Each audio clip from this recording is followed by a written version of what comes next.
Octagon News. It's a crazy card. That Garbrant Dillashaw fight is just one of the best fights in MMA, period, right now. Well, did you see Cody Garbrandt against Dominic Cruz when he beat Dominic for the belt? I mean, his performance was absolutely flawless. It was incredible. He was doing the robot in the middle of exchanges. It was crazy. I mean, listen, Dominic's a hell of a fighter, and I like Dominic. Me and Dominic have a love-hate relationship. Excuse me, the coffee is repeating on me a little bit there. We have a love-hate relationship, and when we work at Fox, which doesn't happen anymore because obviously he's kind of graduated up to commentary level now, so we don't get to work with each other so much. But we used to. We would bust each other's balls to the point of wanting to kill each other and actually fight. But it's love-hate. He's a good dude. So it was kind of, I didn't enjoy watching that fight. I didn't enjoy seeing Dominic lose his belt. But at the same time, you got to give it up for Cody Garbrandt, man, because it was unbelievable. It really was, and fair play to him. And then after he won the belt, he gave it to the kid that was fighting cancer and things like that. So it was a beautiful moment. But just going back to the fight, he was faster. His takedown defense was better. His wrestling was better. His punching was better. It was an incrable performance, man. Yeah, so and also for considering how good Dominic Cruz looked, even with all the time off, Dominic Cruz looked like, head and shoulders above everybody else. And then Cody Garbrandt really came out and looked that much better than Dominic Cruz in that fight. And on top of that, Cody Garbrandt, I mean, Shannon, pull up a picture of Cody Garbrandt. He is probably the best looking fighter in MMA. This guy, Hold on. I don't know about that. Look at him. Listen, I don't know. I don't Shannon look at my care. UFC colleagues like that. I do. Well, that doesn't surprise me, and good for you. And good for everybody. Actually, I only do this because I have a problem. Cody's a good-looking guy. He's a sharp dude. He dresses well. The tattoos, that's his thing. He looks good. It's just, it's a little too preened for my liking. Too preened? Listen, there's a lot of sculpting of those eyebrows going on. Yeah, but he's got prison tats, dude. He's a little bit much. He's a little too feminine. I mean, he's a good-looking dude. He's better looking than me for sure. That's not what I'm saying. It's not a competition, but it's just, I think he needs to just let his eyebrows be a little rougher. Yeah. Well, here's the thing. It's a good balance because he's all tatted up. He looks like a fucking prisoner, and then he puts on a suit, and you're like, oh shit. He cleans up. And it looks like he wears mascara. Here, what's funny? Shannon, she's going through pictures right now, one by one. I see her face. She's like, oh, he looks good there. He was in the suit and she really liked it. And then she just Googled his height and then just looked down at her hands and started shaking her head. He's 5'7". Is that a deal breaker, Shannon? Yes, it is. Wow. I got to be 5'10" and up. It's a deal breaker for my wife as well. She's like, if anyone's short, it's out the window. Why is that, Shannon? You know what? Because I feel like if a guy is not tremendously bigger than me, then he's not bigger than me at all. I want to feel small next to a guy. Yeah. Well, no, that's the way it should be. Says the guy that's 6'2" with broad shoulders, tall, dark, and handsome. Yeah, it is what it is. You got to work with what you got to work with, Lewis. You know what I mean? Make the best of it. Shannon, are you going to make it in Sunday when Mike's in studio? Absolutely. Absolutely. And now she'll fucking take off her stupid bartending job, right? No, it's my job. Yeah, of course exactly. I'll be here. Yeah. So look, this weekend, dude, fights were fucking... Yeah. So let me tell you, this weekend, my son was wrestling at a show which is called Freak Show I saw a video of him wrestling. Somebody posted it to the MMA subreddit. Oh, really? Oh, okay. Yeah. So he was wrestling at Freak Show, which is basically... It's all the best wrestlers from all over the country. 3,400 people competed at the weekend in Vegas. And literally all over the country, like Hawaii, Washington, New York, fucking Florida, I don't know. The list goes on. But you see them with the T-shirts representing where they're from. And it's literally all corners of the country. And it's the best wrestlers. Because think about it. You're not going to send your kid from the other side of the country, pay for flights and hotels and all that stuff if he wasn't good. And he went last year and he was told not to expect to win a match. And last year he won one, but he lost two.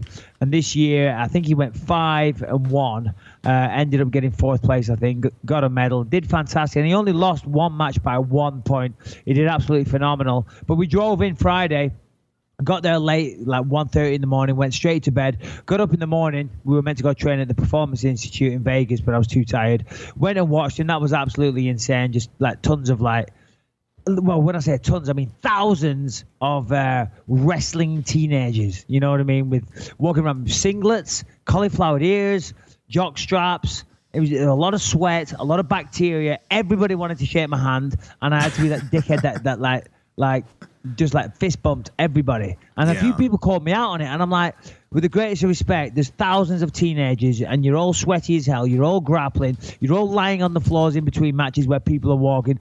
I've got a big fight in 2 weeks. I do not want to get sick. Yeah. And I just looked, and all I could see was bacteria. But it's a very, very strange environment when you see thousands of wrestlers together. It really is. It's almost somewhat intimidating. Yeah, and it's also it's actually one of the deterrents that I have for wanting my son to get involved with grappling martial arts, because I put him in Taekwondo, but it's a real thing. I'd love to. We've never even talked about this.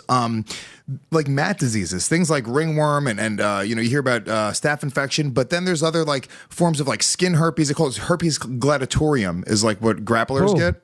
And that sounds. I mean, that's just got a tough name, hasn't it? Herpes gladiatorium. That's like the one you want if you're gonna get it. I am the gladiator of herpes.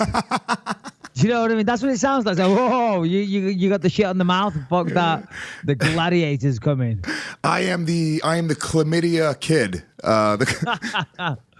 Yeah. So. But what I mean is that it's something that like it happens like a lot. My son had ringworm. His girlfriend's mom actually put some makeup on it to cover it up. Otherwise, they won't let him wrestle. And yeah. Well, we have fucking gone all that way for him not to wrestle, and a bit of ringworm broke out. Because that's the thing. I mean, certainly in places like California and Nevada, or anywhere where the climate's really hot and you're wrestling like crazy, and it's just a breeding ground for bacteria. And of course, you clean the mats, you have a shower ASAP.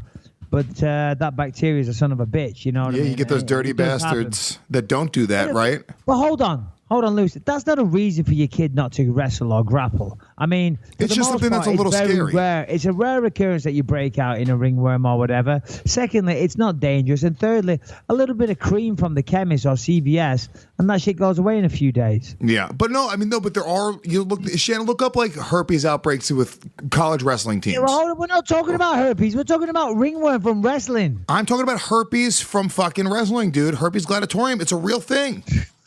Herpes gladiatorium. Say that 3 more times. Herpes gladiatorium. Herpes gladiatorium. Herpes gladiatorium. I've never heard of such a thing. Shannon, look it up. Give me some facts here, okay? I guarantee it's a real thing. Okay. And there's a lawsuit. Wrestlers file herpes lawsuit in York College because a group of them got herpes. Yeah. They're all blowing each other. It had nothing to do with wrestling. Yeah, exactly. See, I'm pretty sure, my son's got a girlfriend, so herpes. You're looking up herpes gladiatorium now. Hold on. I'm Googling it right now. How great would it be if I just made that up? That's a great word. Gladiatorium.